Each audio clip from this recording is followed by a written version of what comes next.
9 anos de idade, matou cerca de 23 animaizinhos e diz que não sentiu arrependimento. Dá pra dizer que uma criança dessa é psicopata? Você que tem criança ou convive com criança na sua família, presta atenção nos sinais que a gente vai comentar aqui nesse vídeo.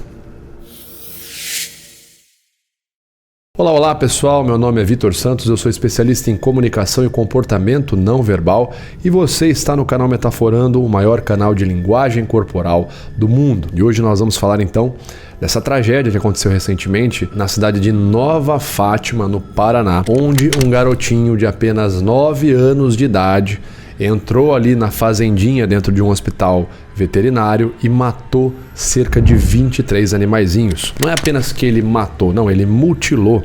Os donos, quando chegaram no estabelecimento, disseram que havia pata de animal jogada para um lado, cabeça jogada para o outro, animal pendurado no arame enfarpado, enfim. E chegou lá, a gente perguntou para ele, daí ele acusou o cachorro de início.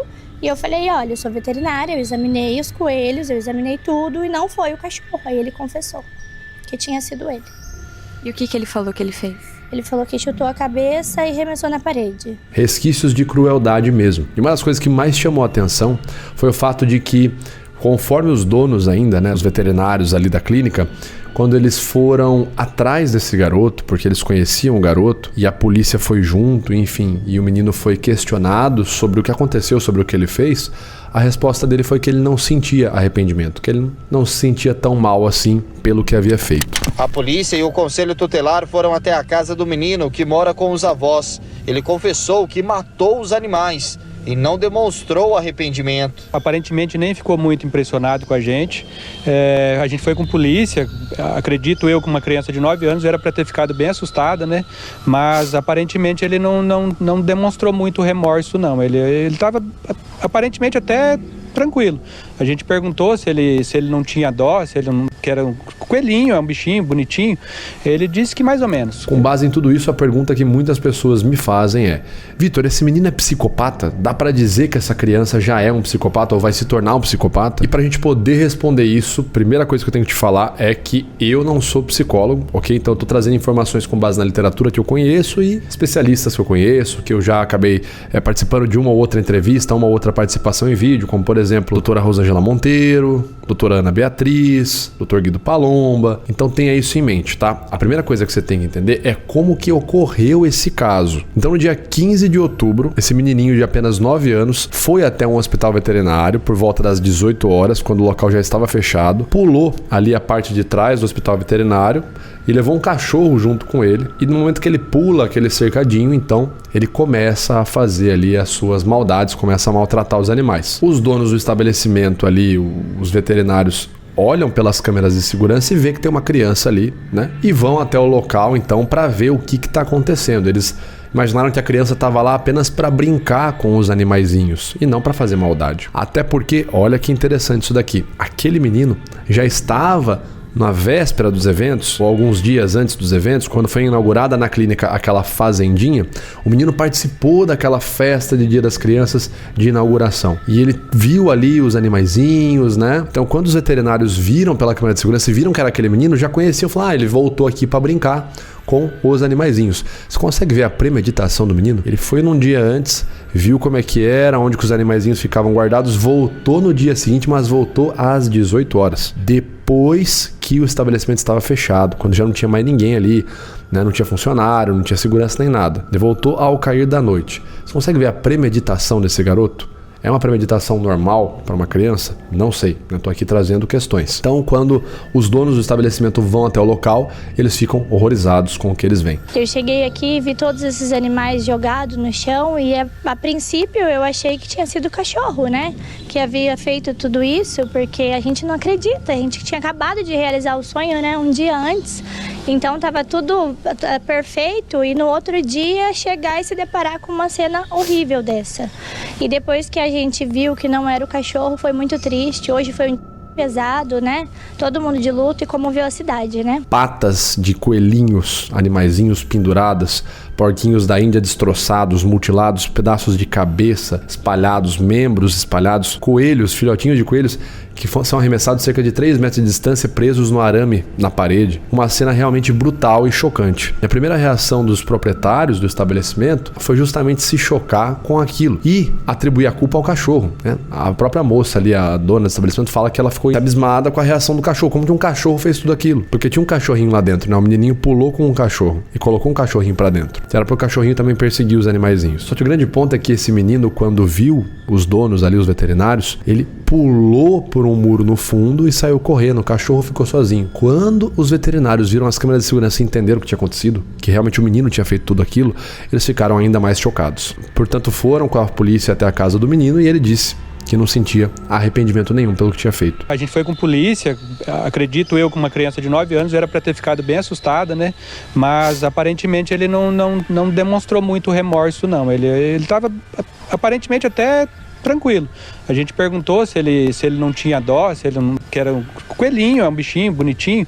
Ele disse que mais ou menos. Que basicamente ele não sentia remorso, não se sentia culpado, não se sentia mal por ter matado ali os 23 animaizinhos. E aí, Vitor, o menino é ou não é um psicopata? Vamos pensar o seguinte, primeira coisa, o que é um psicopata? A principal definição que você vai ver por profissionais renomados como o Dr. Guido Palomba, a própria doutora Ana Beatriz ou até mesmo o Dr. Joe Navarro em seu livro Dangerous Personalities, é a de que psicopatas são pessoas classificadas pela falta de empatia. Então, basicamente, é uma pessoa que não tem a capacidade de se colocar emocionalmente no lugar do outro. Uma pessoa que não sente remorso, não sente arrependimento por causar mal para outra pessoa. Ela prioriza os prazeres dela, aquilo que faz sentido pro bem-estar dela, pra felicidade dela, pro prazer dela mesmo, e os outros são meros meios de se obter esse prazer. É assim que um psicopata enxerga a realidade. Então ele vê, por exemplo, outras pessoas, no caso de um estuprador em série, ele vê outras mulheres como meios, né, objetos ali, que por meio desses objetos ele pode obter o prazer dele. Por isso que ele não fica mal por ter abusado sexualmente, por ter matado, por ter estuprado, etc, etc. Então psicopatas são aqueles que não têm empatia. Aí você volta pra notícia desse menino agora, né? Lembra que eu falei? Ele foi lá, mutilou esses 23 bichinhos, né? 20 na verdade, né? Outros ali morreram depois, não morreram na hora. Mas o que chama a atenção é a reação dele, né? Quando é perguntado se teve algum arrependimento, fala que não. Não se sentiu mal, não teve arrependimento. Por aí você já vê a grande falta de empatia do garoto, né? Vitor, então por que a gente já olha pra isso e não classifica como psicopata? Bom, basicamente no Brasil, como a própria doutora Ana Beatriz explica muito bem, você não pode diagnosticar ninguém com um transtorno de personalidade antissocial ou enfim, como psicopata antes dos 18 anos. Você vê traços de psicopatia em criança? A gente nunca vai usar o termo psicopatia em criança. Não? Não. Por quê? No máximo, você pode dizer que tem transtorno de conduta. Tá. Porque existe uma coisa que você tem que ter um amadurecimento cerebral mínimo para você dizer que aquele cérebro tem aquele funcionamento mesmo irreversível. Entendi. Por isso que se tem a tal da maioridade, que é diferente em vários países. Então, como a própria doutora diz, a gente não pode classificar, diagnosticar psicologicamente uma pessoa como sendo psicopata antes dos 18 anos. Agora, tem um outro estudo muito interessante que é apresentado numa matéria do Jus Brasil, correlacionando ali a infância de assassinos em série. O que esse estudo aponta é uma íntima relação entre um comportamento criminoso na vida adulta e maus tratos contra animais na adolescência e na juventude, né, na infância, enfim. Inclusive, ainda segundo um estudo do FBI, pelo menos 80% dos criminosos em séries, né, ou pessoas responsáveis por crimes hediondos, começam maltratando animais na infância. É o caso, por exemplo, de Jeffrey Dahmer, que matou ali cerca de 17 homens e quando era pequeno matava animais deliberadamente com o seu carro. Também é o caso de Edward Kemper, que matou os avós, a própria mãe e até mesmo 7 mulheres e quando era mais novo literalmente cortou 2 gatos em pedacinhos. O famoso estrangulador de Boston, né, o Albert DeSalvo, assassinou cerca de 13 mulheres. Na juventude prendia cães e gatos em jaulas para ficar atirando flechas neles. E até mesmo Ted Bundy, né, um dos psicopatas, enfim, dos serial killers mais conhecidos no mundo, quando era mais jovem presenciava o avô torturando e maltratando animaizinhos, gatinhos, cachorrinhos, enfim, animais pequenos. Então tudo isso leva a gente a entender que existe uma grande correlação